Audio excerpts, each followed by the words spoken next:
Sitting is open. Please be seated.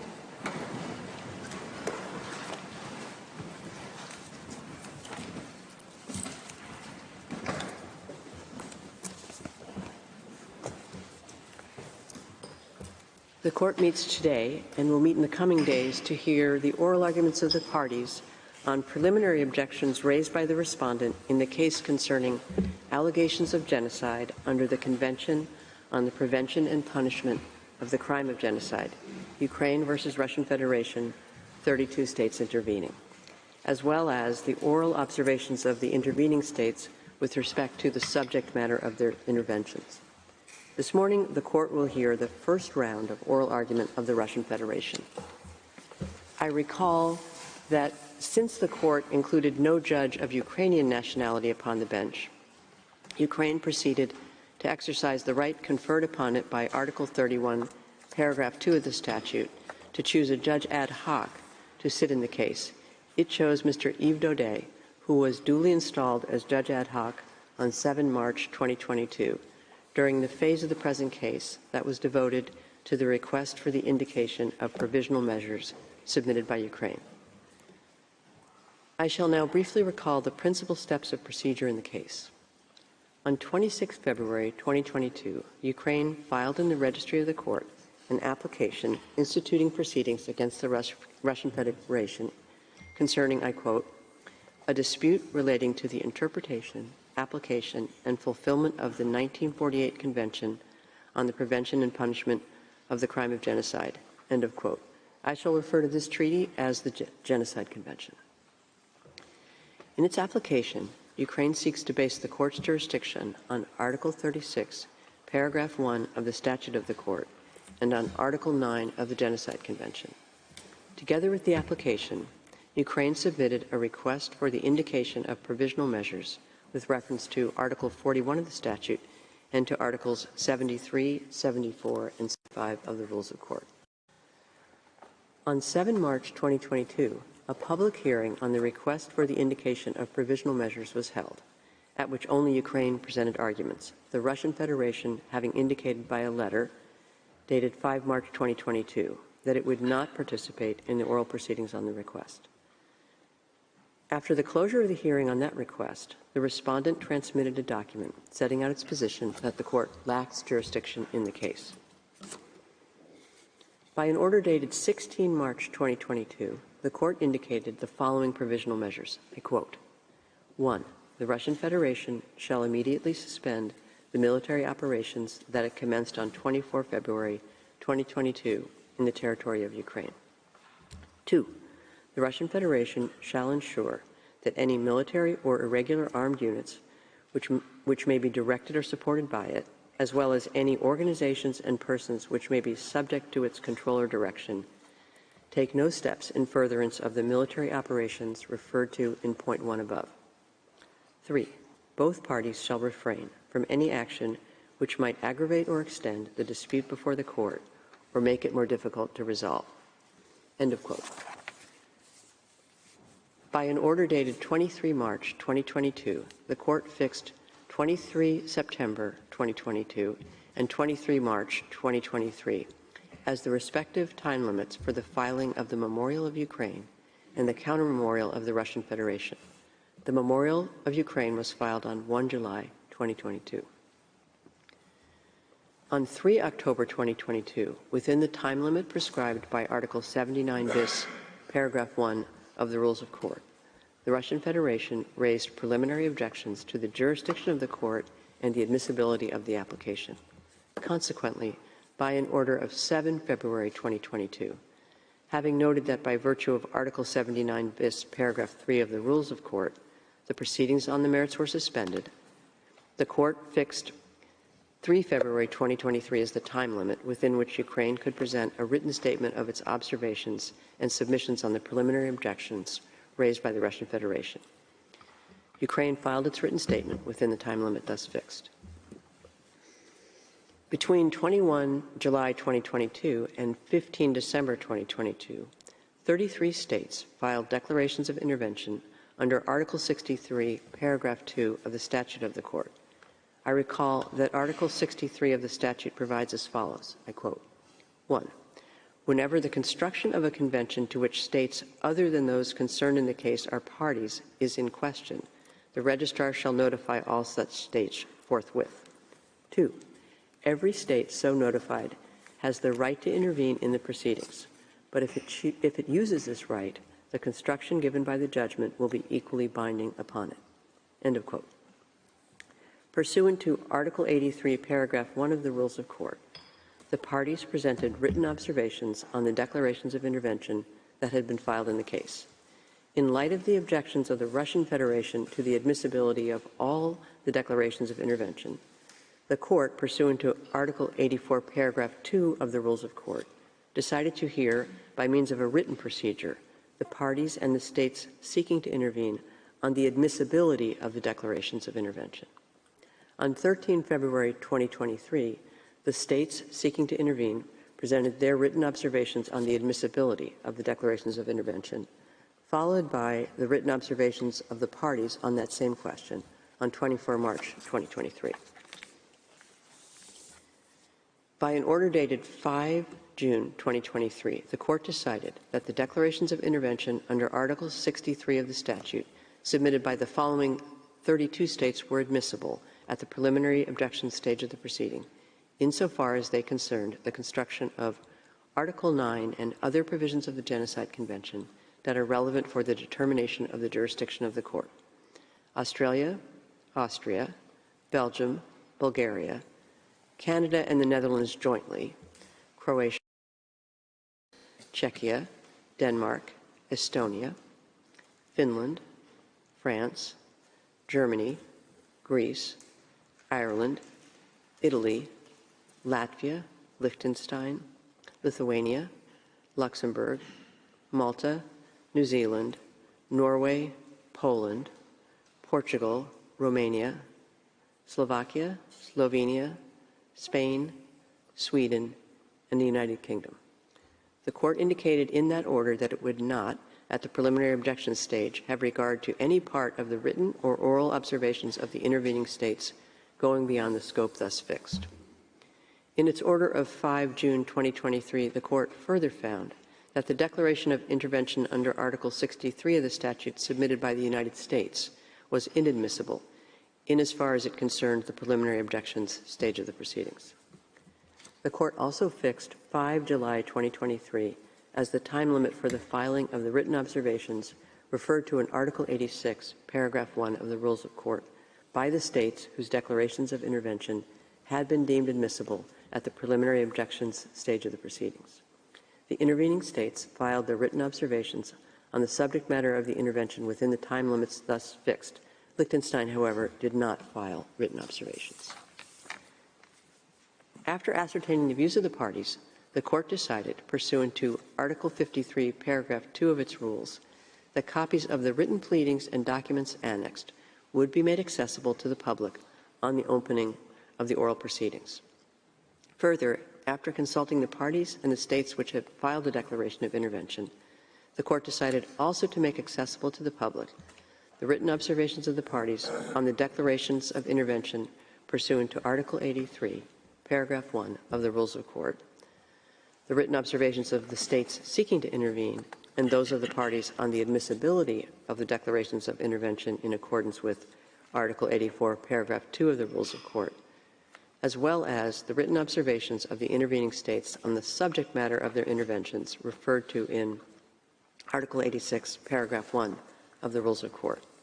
In accordance with the Court's practice, these documents will be placed on the Court's website from today. I note the presence before the Court of the agents and counsel of the two parties, as well as the representatives of the intervening states. I recall that in its order of 5 June 2023, on the admissibility of the declarations of intervention filed in the present case, the Court took note of the concerns expressed by the Russian Federation and stated that it was incumbent on the Court itself to organize the proceedings in a manner which ensures the equality of the parties and the good administration of justice. The Court indicated in that order that it would ensure that each party would have a fair opportunity and the necessary time to respond to the observations of the intervening states. The Court has taken these considerations into account in the organization of the present oral proceeding. In accordance with arrangements for the organization of the proceedings which have been decided by the Court, the hearings will comprise a first and second round of oral argument of the parties, as well as 2 sittings for the oral observations of the intervening states between those 2 rounds. The first round of oral argument will begin with the statement of the Russian Federation today from 10 a.m. to 1 p.m. Tomorrow, Tuesday, 19 September, Ukraine will present its first round of oral argument from 10 a.m. to 1 p.m. On Wednesday, 20 September, the intervening states will present their oral observations. The second round of oral argument will begin on the morning of Monday, 25 September.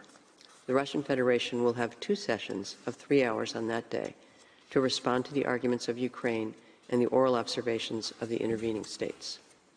The second round will conclude on the afternoon of Wednesday, 27 September. Ukraine will have a single session of 3 hours to respond to the arguments of the Russian Federation and the oral observations of the intervening states. In this first setting, the Russian Federation may, if required, avail itself of a short extension beyond 1 p.m. in view of the time taken up by my introductory remarks. I shall now give the floor to the President of the Russian Federation, His Excellency Mr. Gennady Kuzmin. You have the floor, Excellency.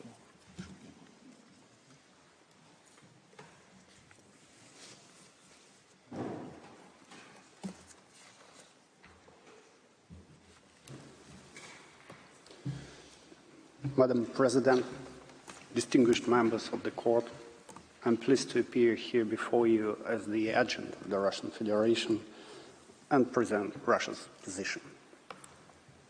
These hearings are devoted to the Genocide Convention, time-honored instrument adopted in the wake of Second World War to ensure that the crimes of the Nazi regime are never repeated.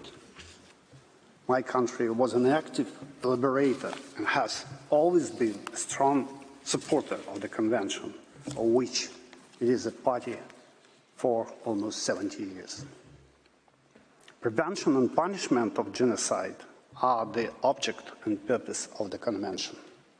However, Ukraine is not accusing Russia of committing genocide. Ukraine is also not accusing Russia of failing to prevent or punish genocide. On the contrary, Ukraine insists no genocide has occurred. That alone should be enough to reject the case, because, according to the court's jurisprudence, if there was no genocide, there cannot be a violation of the Genocide Convention. What Ukraine complains about is Russia allegedly abusing the Genocide Convention as a pretext for recognizing the independence of Donetsk and Lugansk People's Republic and conducting the special military operation. It cannot be further from the truth. Firstly, it is a well-known fact that Russia launched the SMO under Article 51 of the UN Charter, which provides the right of individual and collective self-defense. This right is not affected at all by the Genocide Convention. Secondly, in order to complain about the abuse of right, one must first establish such right.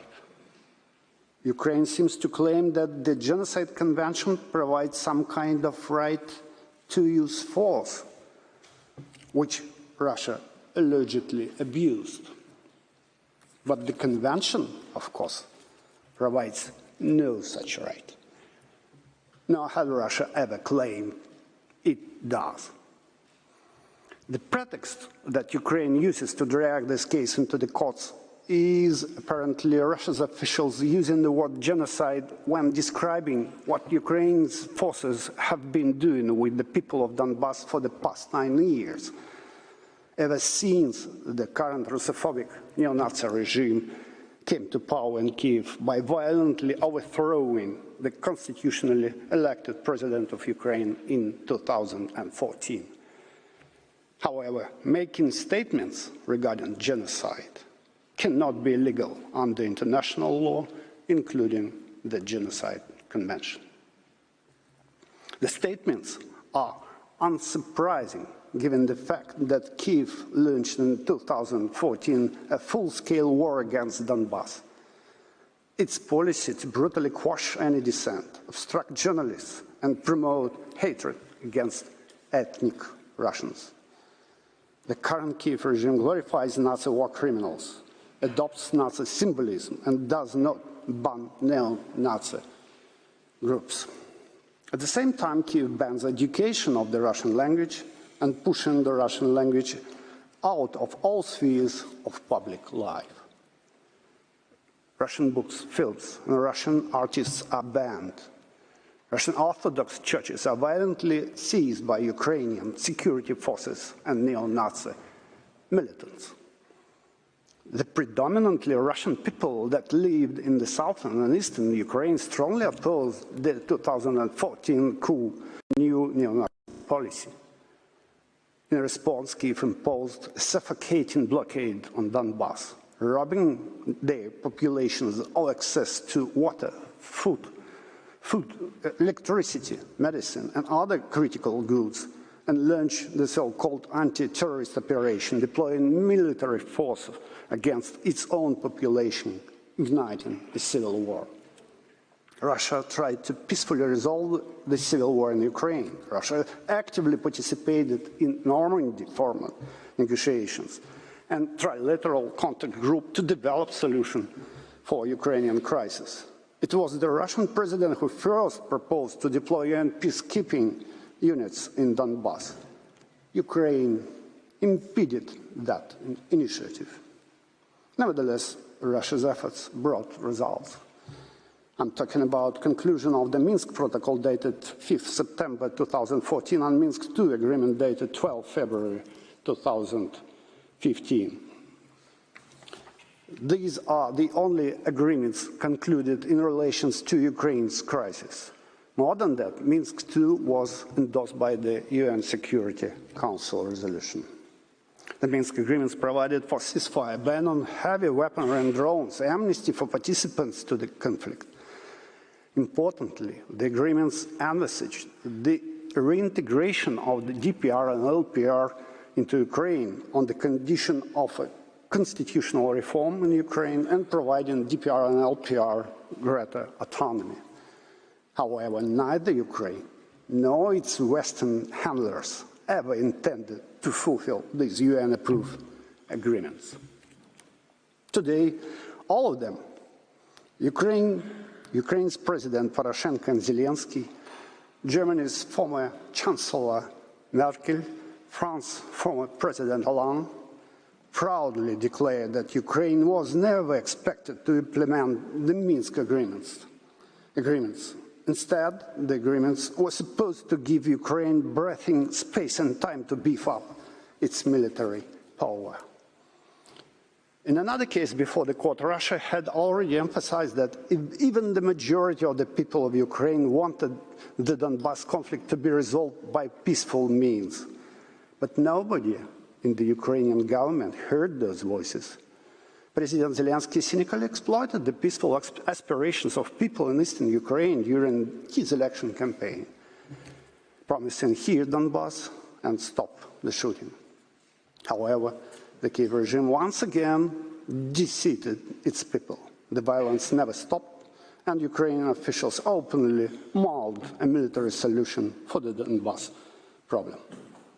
For instance, Ukrainian Deputy Prime Minister Alexei Reznikov, in charge of so-called reintegration of temporarily occupied territories, called Donbass a mentally ill territory and a cancerous tumor that could be cut out. Reznikov was not fired for these words. On the contrary, he soon became the Ukrainian Minister of Defense. Talking about how Ukraine would deal with Donbass, Reznikov gushed about Croatia 1995, Operation Storm and Operation Lightning. which led to the complete expulsion of the Serbian population from this Balkan Republic. While planning Operation Storm, Croatian President Tudjman had said, "We have to inflict such blows that the Serbs will, to all practical purposes, disappear. And if we had enough ammunition, then I too would be in favor of destroying everything by shelling prior to advancing." When examining Serbia's counterclaim against Croatia under the Genocide Convention, the court had concluded that there had been ethnic cleansing on massive scale. Serbian civilians were arbitrarily killed by Croat forces and driven from their lands. Reznikov called these operations successful and said they ensured military reintegration. It's easy to see how Kiev intended to deal with Russians from Donbass once it secured total control over the region. With the foreign aid, Ukraine built up its military capacity and kept bombing Donbass in violation of the Minsk agreements, all the while preparing for the final solution of the Donbass problem by force. By 2022, the conflict in Donbass had been ongoing for 8 years, with hundreds of thousands of ceasefire violations every year and a constant flow of hundreds of civilian casualties. By far, the most of the civilians were killed or injured by Ukrainian strikes on the DPR and LPR territory. In 2021, the number of ceasefire violations increased by more than 300% in comparison to 2020. As usual, the vast majority of strikes came from the Ukrainian side, with more than 75% of civilian casualties as a result of these attacks being reported in the DPR and LPR. Finally, in February 2022, the violence in Donbass spiked. As Ukrainian forces stepped up their attacks, nearly 2,000 ceasefire violations were recorded by the OSCE in a single day on the 21st February, including over 1,000 artillery and bomb strikes. Ukraine's single-minded drive to take Donbass by force overturned 8 years of diplomacy and negotiations. In a last bid to bring sense to warmongers in Kiev, on 21st February, the Russian Federation has recognized the independence of DPR and LPR. However, this also failed to cool down Ukraine's desire to resolve the conflict through force of arms. The tempo attacks persisted on 22 February with almost 1,500 explosions along the contact line. It is in these circumstances that the Russian Federation, on 24 February 2022, took the decision to commence a special military operation. The President of the Russian Federation, in his publicly broadcasted speech on that day, explained the reasons underlying that decisions. First, the President expressly referred to Article 1 of the UN Charter and the principle of self-determination of peoples. Second, the President expressly referred to Article 51 of the UN Charter and the inherent right of a state to self-defense. Third, the President recalled the growing threat of NATO expansions into the territory of Ukraine and the futility of efforts to reach an agreement with NATO regarding equal and indivisible security in Europe. Fourth, the President referred to Russia's treaties on friendship with DPR and LPR and to the Republic's appeal to Russia for military assistance and self-defense under those treaties. And finally, the President also referred to Ukraine's violations of the UN Security Council Resolution 2202 upholding Minsk agreements. The reference to Article 51 of the Charter as the legal basis for the special military operation has been reiterated on this very same day by Russia's representative to the United Nations, nations in his speech before the Security Council and the General Assembly, as well as in a letter to the Security Council and the United Nations Secretary General, as a formal notification required under Article 51 of the Charter. None of these speeches or documents which express the official position of the Russian Federation contained references to the Genocide Convention. As to expressions of concern regarding the threat of genocide, as I said, they were unsurprising considering the policies of Kiev regime, which was firmly entrenched in the history, doctrines, and practices of Nazism. The Nazi roots of the Kiev regime come from the Organization of Ukrainian Nationalists, OUN, and its military wing, the Ukrainian Insurgent Army, UPA, which collaborated with the Nazis and took part in the massacre of hundreds of thousands of Jews, Poles, and Russians. These three are the founding fathers of Ukrainian Nazism. At the center is Stepan Bandera. He led the most radical faction of OUN, the OUN-B. OUN believed that the alliance with Nazi Germany and its Führer Adolf Hitler was necessary to achieve this goal. Now you see the Ukrainian newspaper dated 31st July 1941, publishing the Act of Proclamation of the Ukrainian state signed by Bandera. It said that the newly created Ukrainian state will work closely with National Socialist Germany, which under the guidance of its leader Adolf Hitler is creating a new order in Europe. The photo on the right is Roman Shukhevich, commander of the notorious punitive battalion Ukrainische Sondergruppe Nachtigall. Two of the most heinous crimes in which the followers of Bandera and Shukhevich were involved, the Volyn massacre and Babi Yar massacre. In all, more than 5.3 million people died in Ukraine at the hands of the Nazis and their henchmen. Bandera and Shukhevich are both venerated by the current Kiev regime. Here you see Bandera's monuments in Lvov, Ivano-Frankovsk, and Ternopil. Now see Shukhevich monuments in Lvov. The leader of the second OUN faction, OUN-M, was Andrei Melnik. Here you see the archival photo from 1941 taken in Western Ukraine. On the arch hangs a poster, "Long live Hitler, long live Melnik." On the right is a modern monument to Melnik in Ivano-Frankovsk, Western Ukraine. The Kiev regime's own ideologists have admitted that OUN-UPA was a typical Nazi organization. On the next slide, you can see a Nazi march in Dan Stanislavov, now Ivano-Frankovsk, Western Ukraine, 1941, and the march celebrating the 71st anniversary of SS Galichina Division founding, Lvov, Western Ukraine.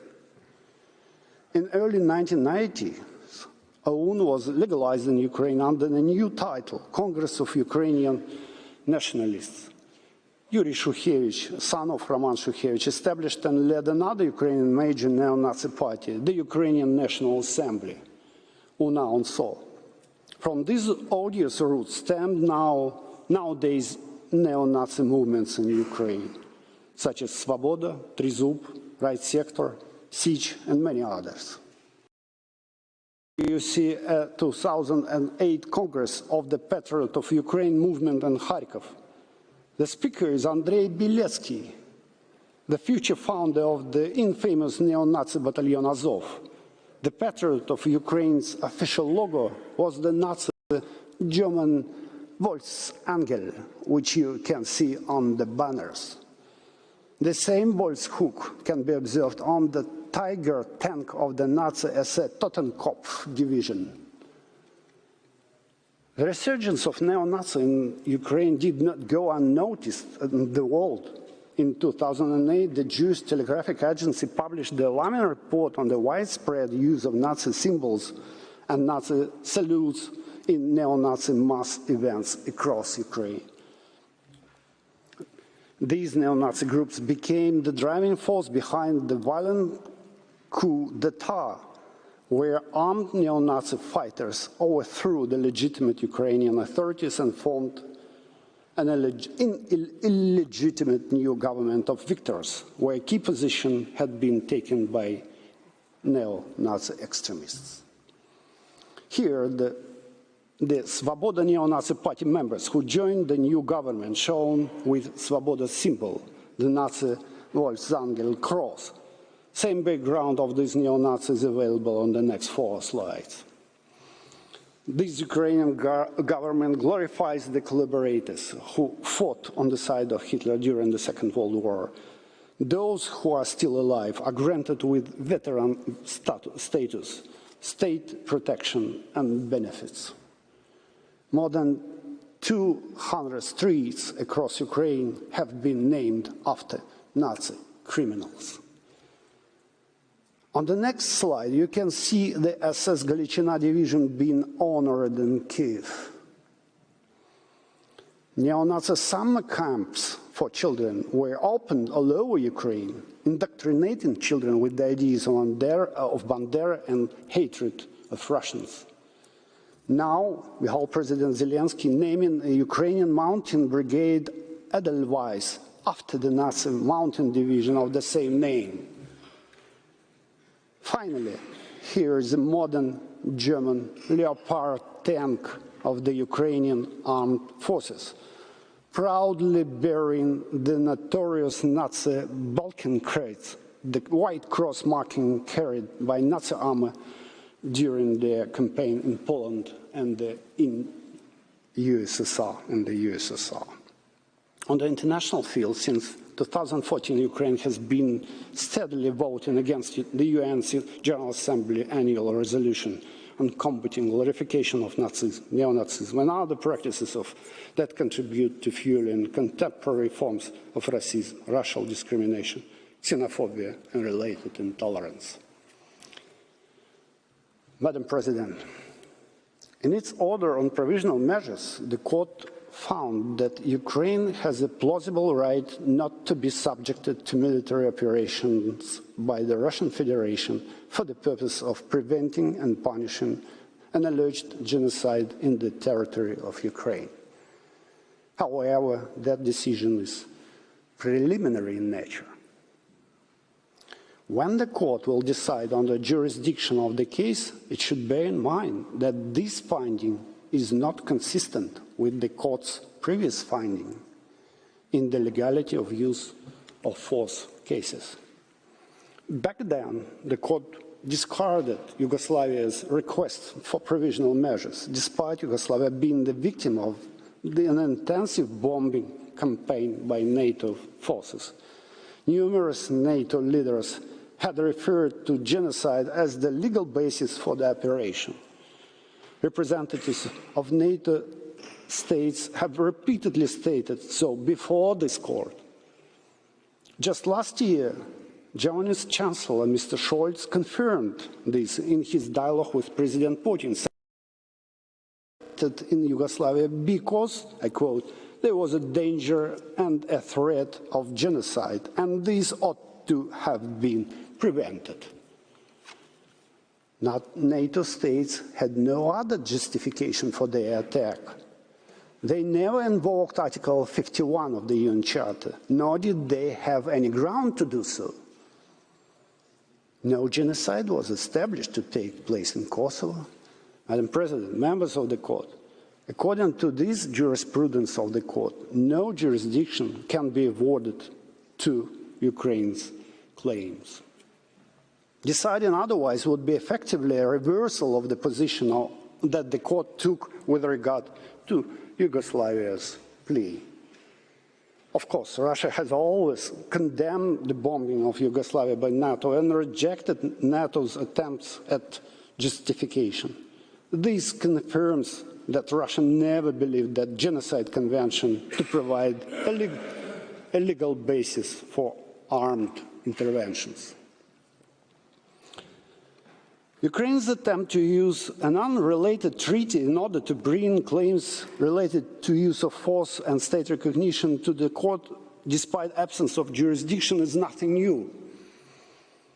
Back in 2008, another country, Georgia, much like Ukraine, attempted to re-establish control over two breakaway regions, Abkhazia and South Ossetia, by force, violating, like Ukraine, a UN-endorsed peace agreement, and even attacking Russian peacekeepers present under international mandate. Georgia, like Ukraine, attempted to mask the real nature of its dispute with Russia and drag the court into adjudicating use of force by window dressing its claims as falling under the treaty with a compromissory clause, in that case, the third. Back in 2011, the court has correctly decided that Georgia's claims rooted in the allegations of use of force did not pertain to racial discrimination. Summing up, Ukraine's legal position is hopelessly flawed and at odds with the long-standing jurisprudence of this court. Our legal arguments to this effect will be developed in more detail by our counselors. Madam President, Professor Hadi Azari will present Russia's first preliminary objection, namely that there is no dispute between Ukraine and Russia under the Genocide Convention. After that, Professor Alfredo Cruzado-Newman will continue with the second objection on the lack of the court's jurisdiction, razione materia in this case. Professor Sin Hoi will explain Russia's third objection on the inadmissibility of new claims that Ukraine inappropriately advanced in its memorial, and the fourth objection on the lack of a fair utile of the prospective judgment upholding Ukraine's claims in this case. Mr. Kirill Udovichenko will further demonstrate Russia's fifth objection, that Ukraine's claims seek reverse compliance declaration and are therefore inadmissible, and will complete the presentation with the point that is clear to everyone in this hall, that Ukraine's claim in itself and its tactics in these proceedings is a manifest disregard of the proper administration of justice and constitutes an abuse of process. I thank you, Madam President, honorable members of the court, for your attention. I now kindly ask you, Madam President, to invite Professor Hadi Azari to address the court. I thank the agent of the Russian Federation for his statement, and I now invite Professor Hadi Azari to take the floor. You have the floor, Professor.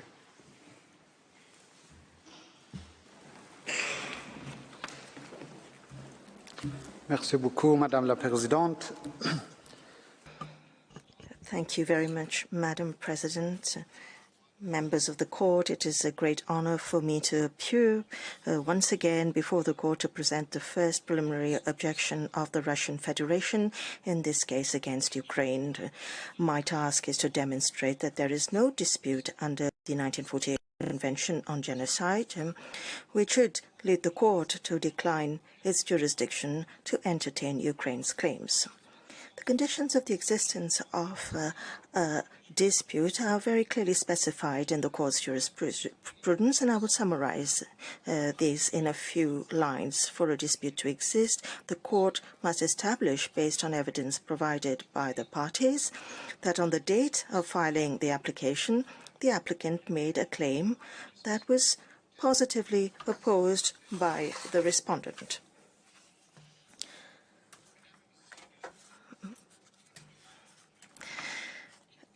The claims made by UK do not meet these conditions. In its first conclusion, Ukraine claims that there is no credible evidence that Ukraine is indeed responsible for committing genocide in violation of the Genocide Convention. This claim made by Ukraine is based on the supposed allegation of genocide that Russian Federation allegedly made against it.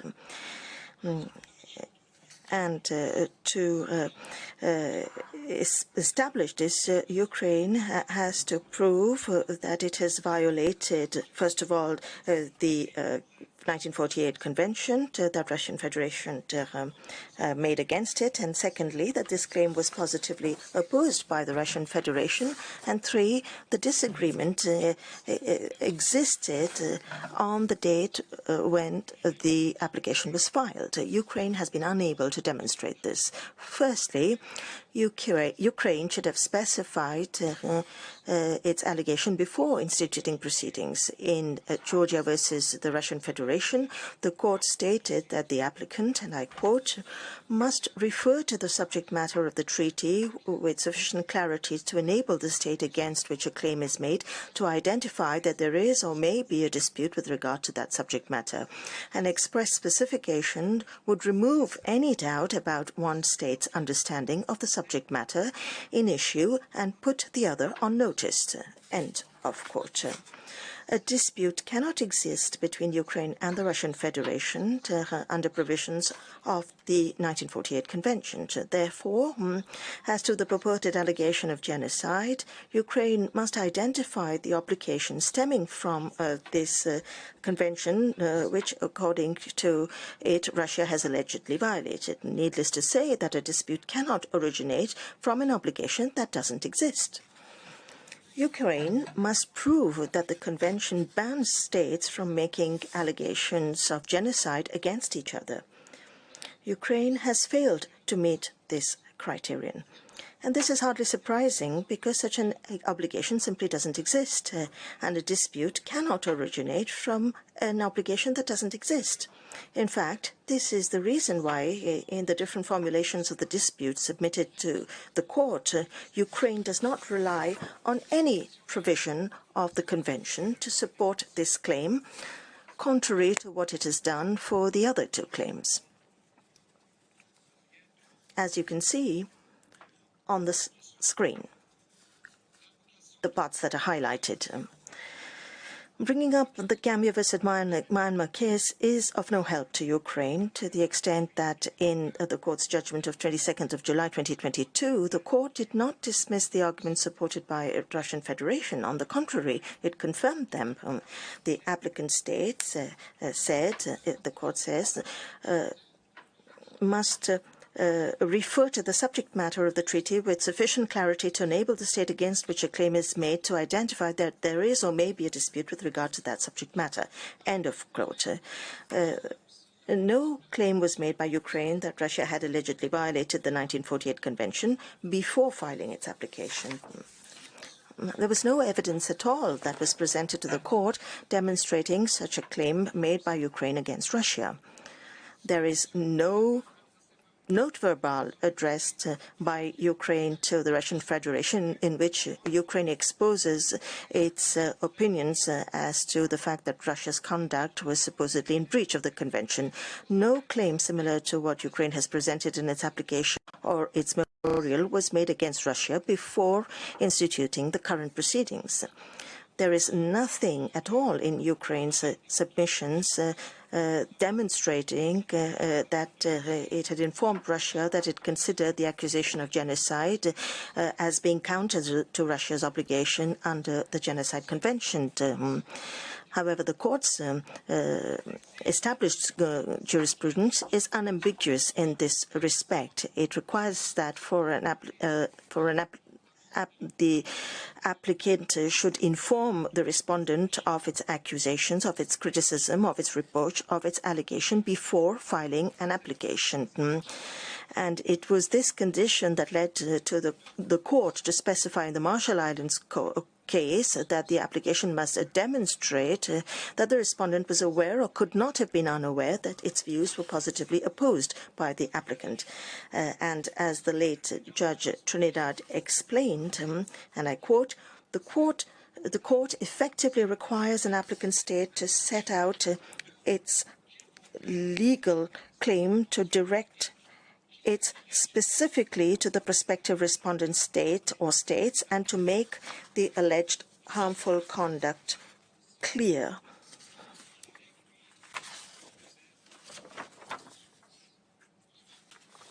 Ukraine has not demonstrated this or done this.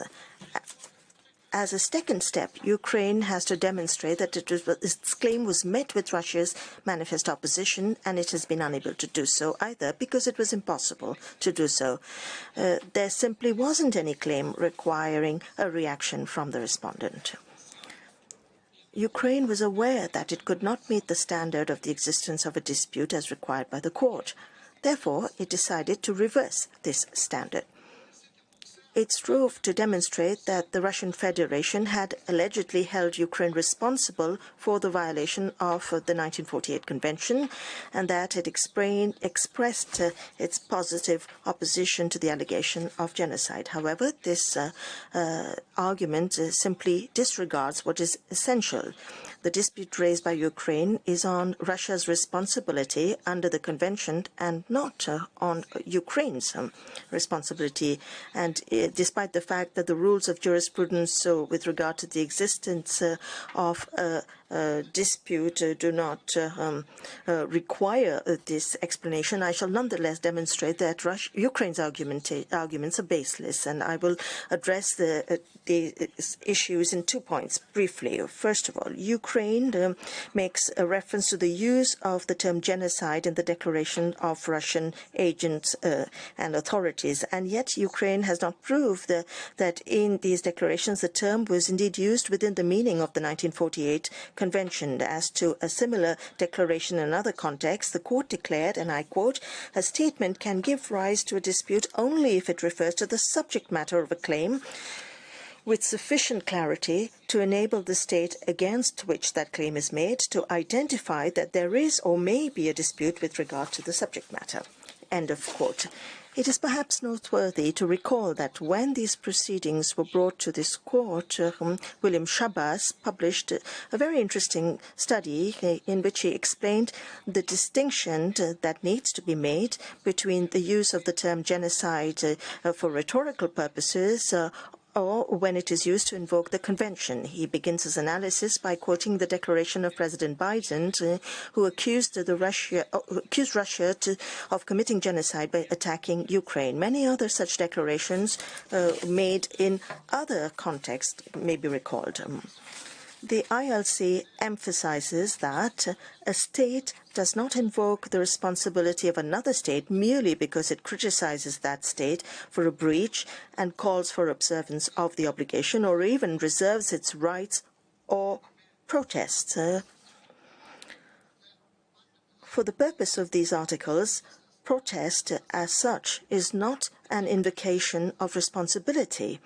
It has a variety of forms and purposes and is not limited to involving state responsibility.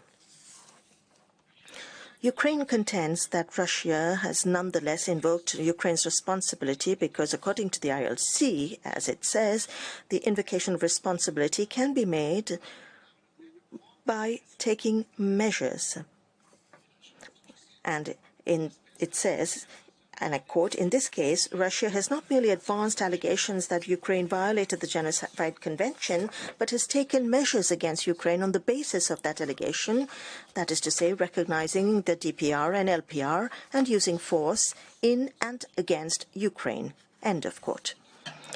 To disprove Ukraine's argument, one only has to quote relevant sentences of the commentary of the ILC in which the words conveniently selected by Ukraine are used. And the ILC underlines, and I quote, "Invocation should be understood as taking measures of a relatively formal character, for example, the raising or presentation of a claim against another state or the commencement of proceedings before an international court or tribunal."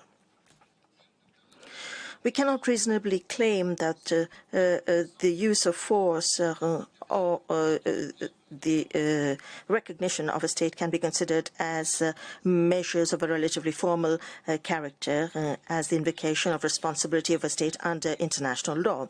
The investigative committee on which Ukraine relies to make its first claim doesn't really target Ukraine itself. The committee, as its name implies, conducts investigations on crimes and atrocities committed by individuals. This committee does not belong to the executive branch of the government. It does not represent the vision of Russia on the international level. More importantly, the committee has never conducted investigation on Ukraine's responsibility. This does not fall within its remit.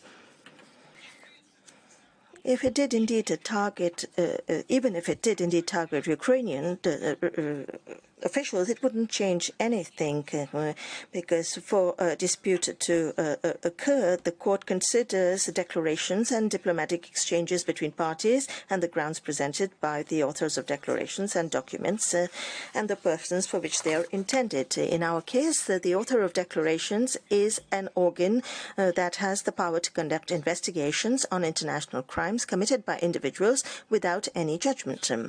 However, Ukraine's argument is still against the practice of states with respect to prosecution of international crimes. Indeed, saying that the investigations conducted has created a dispute between Ukraine and the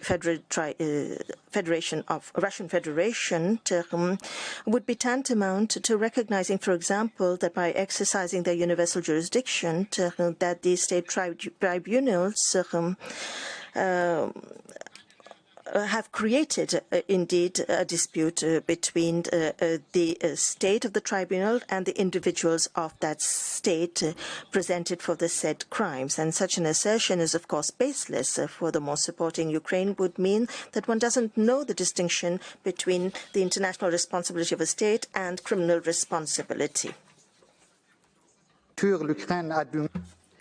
Regarding the second point, Ukraine's reaction to the genocide decree, it is obvious that in its written pleadings, Ukraine was unable to prove that it seriously opposed Russia's purported genocide accusation.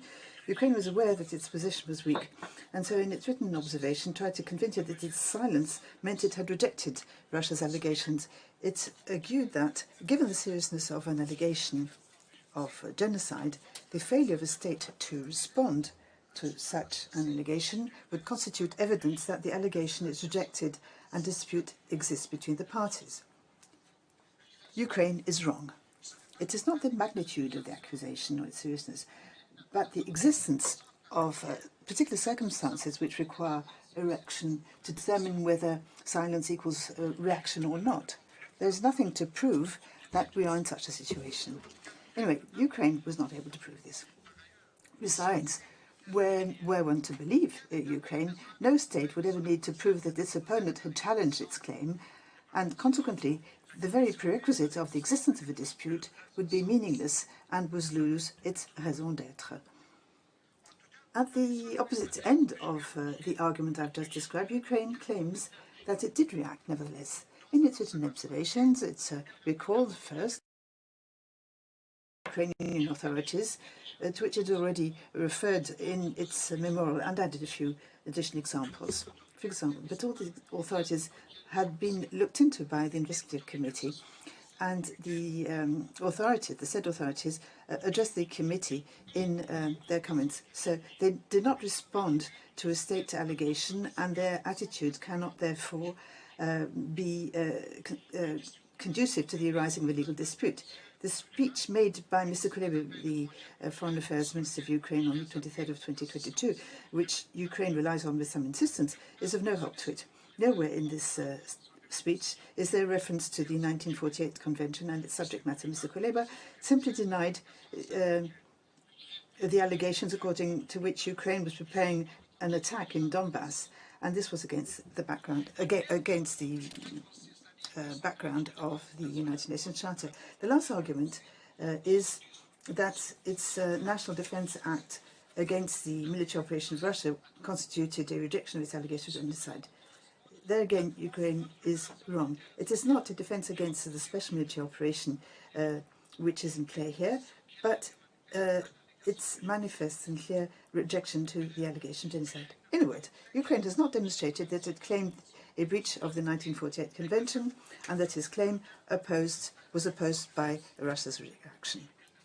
It was not able to demonstrate either that Russia knew or could not ignore that Ukraine believed its genocide allegation as a breach of the Convention. Consequently, Ukraine did not prove the existence of a dispute with Russia regarding the first claim it submitted to the court. Madam President, distinguished members of the court, this brings me to the second dispute invoked by Ukraine regarding the recognition of, by the Russian Federation of the DPR and the LPR and its use of force, which, according to Ukraine, constitute a breach of Articles 1 and 4 of the Convention. The Russian Federation has never claimed that the Convention, the Genocide Convention, authorized it to use force against Ukraine to comply with its Article 1 obligations, which is to prevent and punish genocide. According to the documents it sent to the court and to the UNSC, the Russian Federation invoked Article 51 of the United Nations Charter on self-defense and customary international law to legally underpin its conduct. Ukraine has used the pretext of the Commission of Genocide to ensure that conduct prohibited by international law, such as the use of force and recognition of states, fell within the scope of the Convention. As Judge Shui pointed out correctly, and I quote, Ukraine's contention that the Russian Federation's allegation of genocide against Ukraine is just an excuse for Russia's unlawful aggression raises doubt that this is a genuine case about genocide, an excuse for unlawful aggression between inverted commas. Needless to say, the court is not bound by the description of the subject matter of the dispute made by the applicant in its application. I quote, it is for the court itself to determine on an objective basis the subject matter of the dispute between the parties, that is, to isolate the real issue in the case and to identify the object of the claim. End of quote. The real issue, the real problem at issue in this case is not genocide, it's the use of force and the recognition of states under international law. It is with regard to these two purported disputes that the prerequisite of the existence of the dispute should be met before Ukraine introduced these proceedings. In its memorial and in its written observations, Ukraine devoted long passages to explaining that the Russian Federation had accused it of committing genocide and that it had rejected that accusation. Consequently, there is a dispute between the parties. Now, Ukraine is utterly mistaken. As I explained a while ago, to establish the existence of a dispute between the parties regarding the use of force and the recognition of states, Ukraine must first of all declared Russia's conduct to be in breach of its obligations under the Convention. Then it should demonstrate that this allegation was indeed opposed by Russia. It was unable to do so. Ukraine has made no claim regarding the use of force and the recognition of states, such that Russia would understand that there was a dispute, or there might exist a dispute, between the two parties before the filing of the application. No evidence has been adduced by Ukraine proving that it had reproached the Russian Federation for the breach by its actions of its legal obligations under the 1948 Convention. The invocation by Ukraine of the declaration made by the Foreign Affairs Minister of Ukraine on the 26th of February 2022 is of no help whatever. That declaration was posted on the ministry's site at 39 minutes past 6 p.m. on the day on which the case was brought. In fact, only 4 hours before the filing of the application. Clearly, this was not a good faith attempt by the applicant to warn its opponent of the existence of a dispute between the parties before bringing the case before the ICJ. Russia could not be expected to be aware of this declaration in order to potentially express its opposition to its content.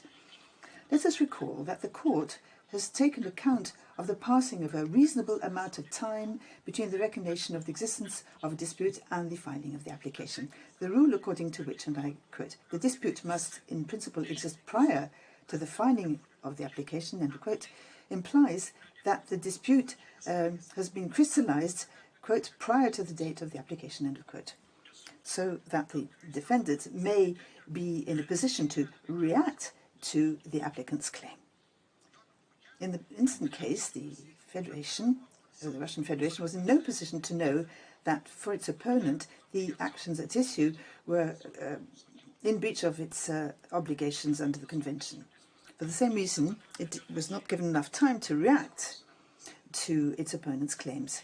It should be recalled that in the case matters regarding the obligation to prosecute and extradite, the court did not consider Belgium's note verbal to Senegal sent 2 months prior to the application, did not consider then that this was sufficient to warn the defendant as to the existence of the claim.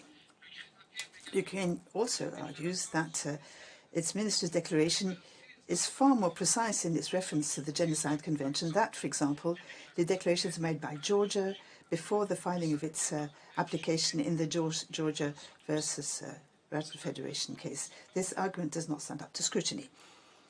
This is the conclusion of the court invoked by Ukraine, and I will only read out the relevant sentences which are indeed underlined. The court observes that this decree does not allege that the Russian Federation was in breach of its obligations relating to the elimination of racial discrimination.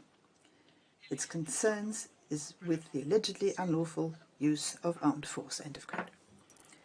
Why should things be different here regarding a declaration made by the Ukrainian Foreign Affairs Ministry in the present case?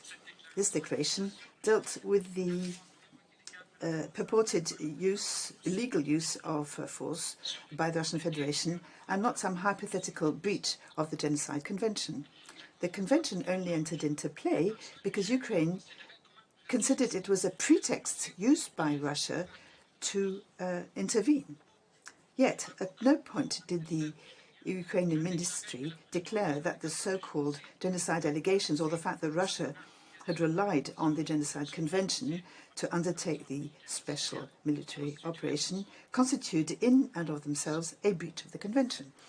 Distinguished members of the court, Ukraine should have demonstrated that its claim, according to which the use of force and the recognition of the DPR and LPR in breach of the Convention, had met with the positive reaction of Russia before the filing of the application. But it did not do so. It did not have done so, since the military operation began at the same time as the filing of the proceedings, or the introduction of the proceedings. Therefore, since, in principle, the date for determining the existence of a dispute is the date on which the application is submitted to the court, the fact that the case was brought at the same time as the alleged breach of the Convention means the prerequisites for the existence of a dispute could not be met. Both the applicant's claim of a breach of the Convention and the defendant's reaction to the claim were made difficult by this, in fact, impossible. For there to be a dispute, it must be shown that the claim of one party is positively opposed by the other, quote unquote. Yet, in the instant case, there was neither claim nor positive objection. Ukraine was not able to demonstrate that it had accused Russia by its military operation and occasional regions of breaching any of its treaty obligations. It did not demonstrate either that Russia had opposed the views of the applicant. Consequently, Ukraine has not demonstrated there was a dispute with Russia regarding the second of its claims amongst those it submitted to the court. Distinguished members of the court, this brings me to the third part of my presentation on the purported dispute regarding the abusive use of the Convention brought by Ukraine in its memorial. To justify this claim, Ukraine suggests three implicit obligations which, according to which, arise from the Convention. You can find them on the screen, and I shall not read them out. I would simply point out that none of these conditions for the existence of a dispute are met in this claim. It should first be said that all these affirmations rely on false premises, according to which the Russian Federation had invoked Ukraine's responsibility for the Donbas genocide, and it then reacted unilaterally to put an end to it. The fact is that the Russian Federation did not invoke Ukraine's responsibility under the Genocide Convention, and it did not react to put an end to it. Allow me, Madam President, to emphasize once again. To allege that a crime has been committed on a given territory is one thing. To invoke the responsibility of the state for that same crime, according to the rules of international law, is something quite different. Ukraine clearly indicated in its application that it did not consider that the state may use force or recognize states simply by relying on the convention. As I pointed out a moment ago, the Russian Federation did not allege either that such a right existed under the convention, either because use of force or the recognition of states rely on other sources of international law upon which Russia explicitly based its actions. On its part, the court said clearly that, and I quote, "Moreover, it is doubtful that the convention, in light of its object and purpose, authorizes a contracting party's unilateral use of force in the territory of another state for the purpose of preventing or punishing an alleged genocide." End of quotation. When the parties on one hand, the court on the other hand, all consider that there is no right under the convention, can one seriously say that there is a dispute regarding this right? Surely the answer has to be no. It remains for me to point out that the Russian Federation was made cognizant of this claim by Ukraine when the memorial was filed. Under those circumstances, one cannot conclude that there existed a dispute opposing the parties in this respect. For all these reasons, distinguished members of the court, the Russian Federation requests that the court find that it does not have jurisdiction to entertain Ukraine's application. Distinguished members of the court, this brings me to the end of my comments. I would like to thank you very warmly for your attention. I would ask you, Madam President, to give the floor to Mr. Alfredo Crosato. I thank Professor Azari, and I now invite Mr. Alfredo Crosato to take the floor. You have the floor, sir.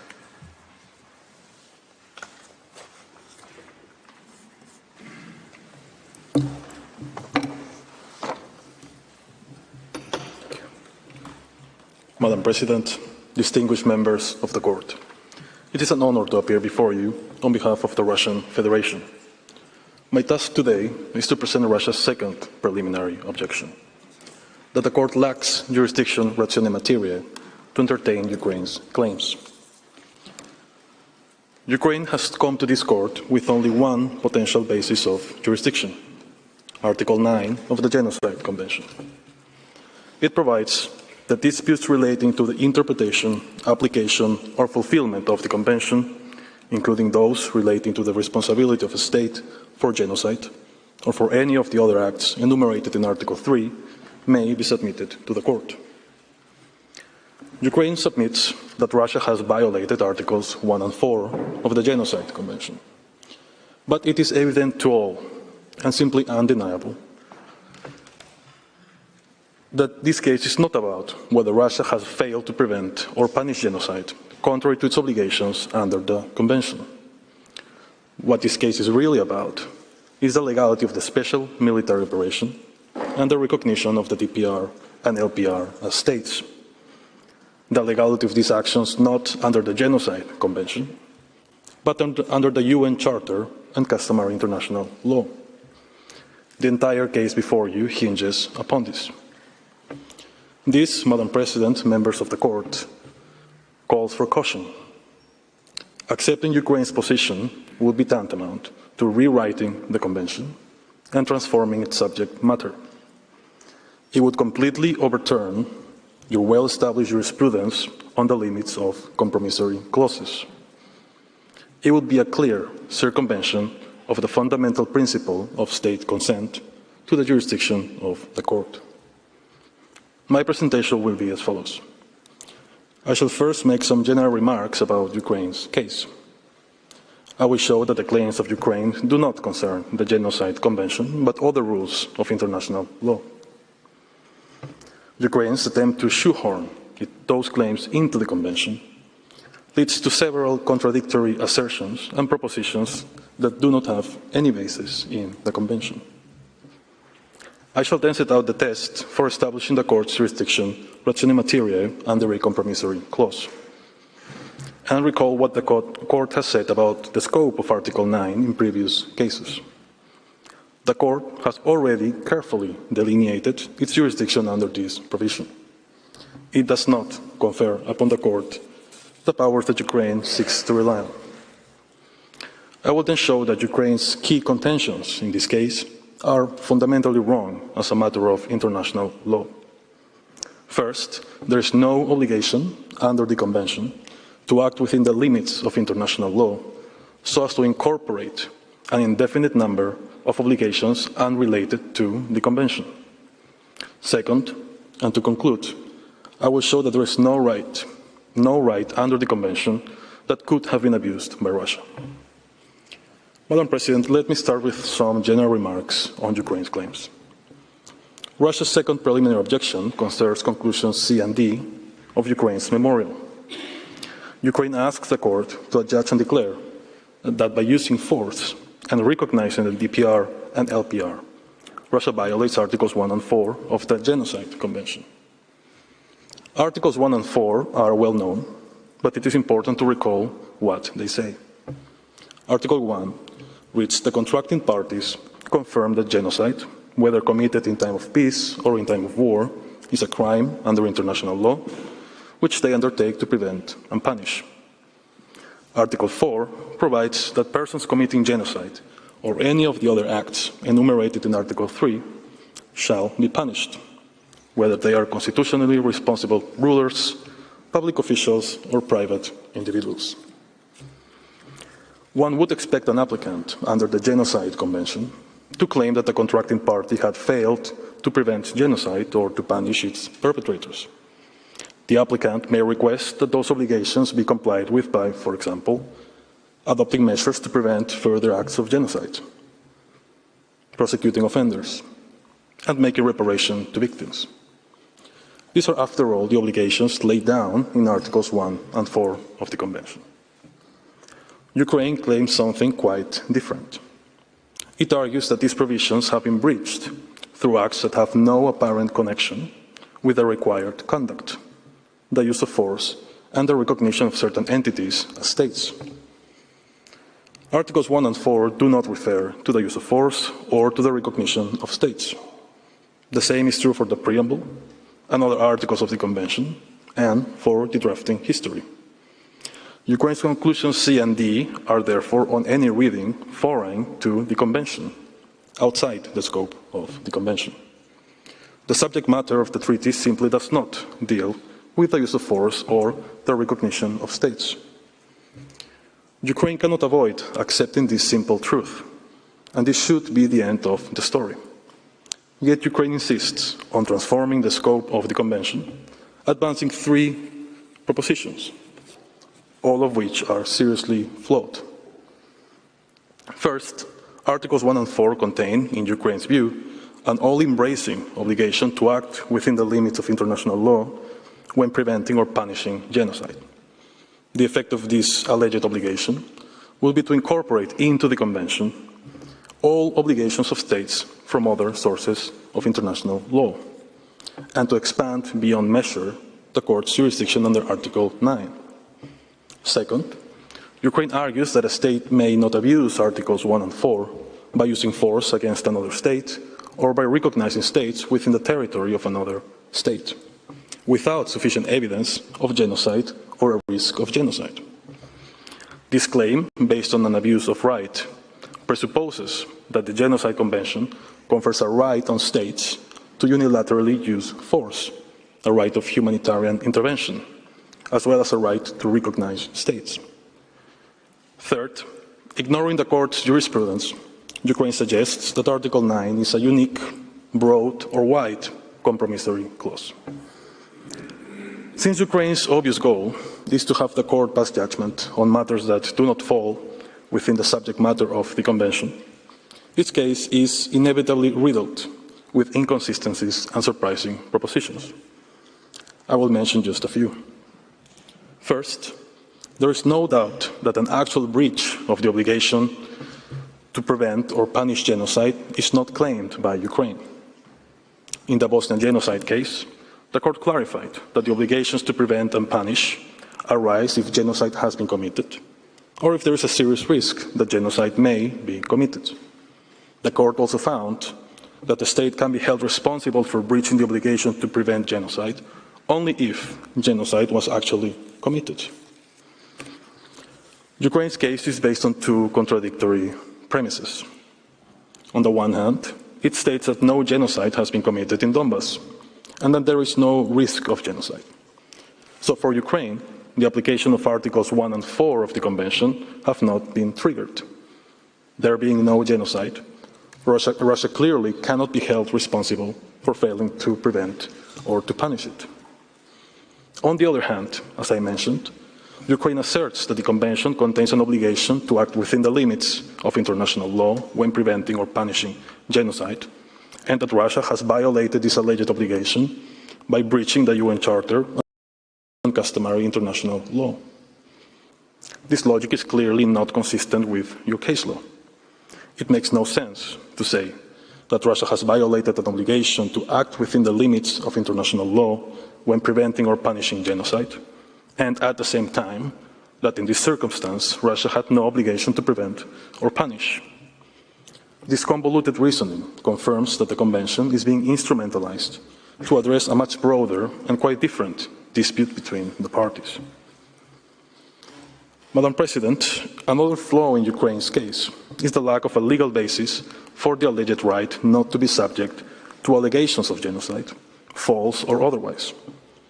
This is related to Ukraine's most remarkable suggestion that the Convention may confer a right to use force against a state or to recognize states within the territory of another state for the purpose of preventing or punishing genocide. That is not only very controversial under customary international law, it has no basis whatsoever in the Convention. In its memorial, Ukraine suggests that states have an obligation to produce evidence of genocide before taking measures to prevent or punish, or before making an allegation of genocide. It argues that not doing so would contravene the limits of Articles 1 and 4, and that it has a right not to be subject to a false claim of genocide. At the same time, Ukraine appears to be of the view that when there's evidence of genocide, that state may act to the detriment of another state or may harm that other state. Ukraine does not define what detriment or harm means exactly, but it seems to refer, for the purpose of this case, to the use of force and the recognition of states. You may now see two excerpts on your screens. In the memorial, Ukraine states that Articles 1 and 4, at a minimum, require a state to conduct proper diligence before a state takes action to the detriment of another state for the purpose of preventing or punishing genocide. The implication here appears to be that if a state does conduct proper diligence, the Convention empowers it to take action to the detriment of another state, for example, by unilaterally using force. Ukraine also states that Articles 1 and 4 do not authorize, but rather prohibit, one contracting party harming another contracting party under the guise of preventing and punishing a genocide that has been alleged without basis or due diligence. Here, Ukraine leaves a key question open: whether the Convention prohibits harming another state when the allegation of genocide is correct, or at least based on due diligence. Madam President, the Court no doubt applies the notion of due diligence, not as Ukraine suggests, to back up statements regarding genocide, but to establish whether a state has discharged its obligation to prevent genocide, where this obligation has been triggered. Mere allegations of genocide or of a risk of genocide do not constitute a breach of Articles 1 and 4. The Convention and its drafting history say nothing about the right not to be subject to an allegation of genocide. As noted by Judge Benuna at the provisional measure stage, the Convention does not cover, in any of its provisions, allegations of genocide. Ukraine seems to finally accept this in its written statement. But Ukraine's most remarkable suggestion, as I just showed, is that if a state has produced evidence of genocide, it may, under the Convention, take action to the detriment of another state or harm another state. This is a crucial aspect of the case before you.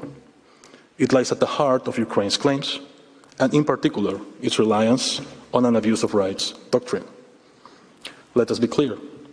Accepting this proposition would be to say that the right of humanitarian intervention exists under the Convention.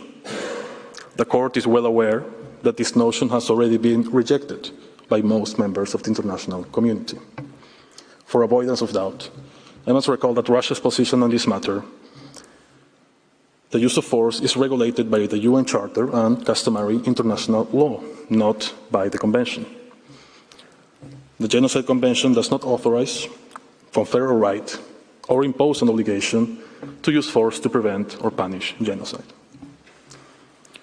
Madam President, members of the Court, after these general remarks, I now turn to the test to be applied to establish the Court's jurisdiction ratione materia in this case.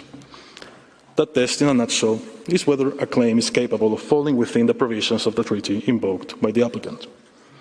To answer this question, the Convention must be interpreted to determine its scope and whether it may be breached in the manner alleged by the applicant. This is not a question of mere plausibility, a standard applicable at the provisional measure stage. The Court has a duty to ascertain that its jurisdiction is properly established before proceeding to the merits. This is well established in your jurisprudence. In the old platforms case, the Court stated that the Court cannot limit itself to noting that one of the parties maintains that such a dispute exists and the other denies it. It must ascertain whether the violations of the Treaty of 1955 pleaded by Iran do or do not fall within the provisions of the treaty. The same test was applied recently in certain Iranian assets and in immunities and criminal proceedings. In applying this test, the Court is entitled to interpret the submissions of the applicant and to identify the object of the claim. In its written statement, Ukraine urges the Court to deal with the second preliminary objection at the merit stage. They suggest that the Court should accept Ukraine's factual claims as true. But this is beside the point. At this stage, the Court is called upon to interpret the Convention in the light of Ukraine's claims to ascertain its jurisdiction. A preliminary objection may be deferred to the merits if it raises complex questions of fact. Russia's second objection does not raise such questions. All the Court has to do is interpret Articles 1 and 4 and determine whether they contain an indefinite number of obligations through an alleged obligation to act within the limits of international law, or a right to use force and recognize states, considering that in the absence of such rights, there can be no abuse. I would also note, Madam President, an issue that Ukraine wrongly presents as factual. It asks the Court to accept pro term its own interpretation of Russia's legal justification for the special military operation and the recognition of the DPR and LPR. This is not a question of fact, but one of law. Russia is here today precisely to explain what its legal position is, as it is, of course, entitled to do. Madam President, I pause here if you think it appropriate to have the coffee break now, or I can continue for another 5 minutes. Further, Mr. Prasado, thank you. Thank you. I now turn to your previous decisions concerning the scope of Article 9 of the Convention. These decisions leave no place for doubt. The Court's jurisdiction under Article 9 is limited to violations of the Convention itself. Your 2007 judgment in Bosnia genocide is particularly relevant. The Court said it has no power to rule on alleged breaches of other obligations under international law not amounting to genocide. That is so even if the alleged breaches are of obligations under peremptory norms or of obligations which protect essential humanitarian values and which may be owed erga omnes. This finding was unanimous. Sir Christopher Greenwood, writing as a commentator, explained that the Court was able to rule only on the issues relating to the Genocide Convention.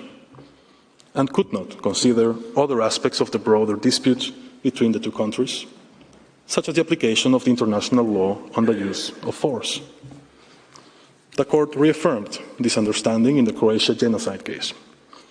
It was determined that Article 9 confines the court to disputes regarding genocide. The jurisdiction under Article 9 is confined to obligations arising under the Convention itself, and that the court can only rule within the limits imposed by the Convention. We note, Madam President, that Ukraine proposes a novel interpretation of Article 9 in its written statement. It suggests that Article 9 would give the court a broad, wide, or comprehensive jurisdiction. Ukraine puts emphasis, for example, on the word fulfillment, using a dozen dictionary definitions. They also provide an incomplete account of the drafting history of Article 9, focusing on a single statement at the Sixth Committee. And Ukraine quotes selectively the views of one author. These arguments are wrong on several grounds, which we shall address in more detail next week. Today I will stress only one. Ukraine completely ignores the interpretation of Article 9 that the court has already adopted. Indeed, your jurisprudence is clear. There is no reason to depart from it or to sweep it under the carpet. Ukraine is asking you to do exactly what you said you cannot do under Article 9, to pass judgment on and even order reparation for alleged violations of rules of international law that cannot arise under the Convention itself. Madam President, let me now address Ukraine's first proposition aimed at transforming the subject matter and scope of the Convention, that there is an obligation to act within the limits of international law, allegedly implied in Articles 1 and 4. Again, we should be clear about what this means. If such an obligation were found to exist, the Convention would incorporate all of international law. The Court would have jurisdiction under Article 9 alone to rule on any claim, regardless of the source and the content of the rule invoked.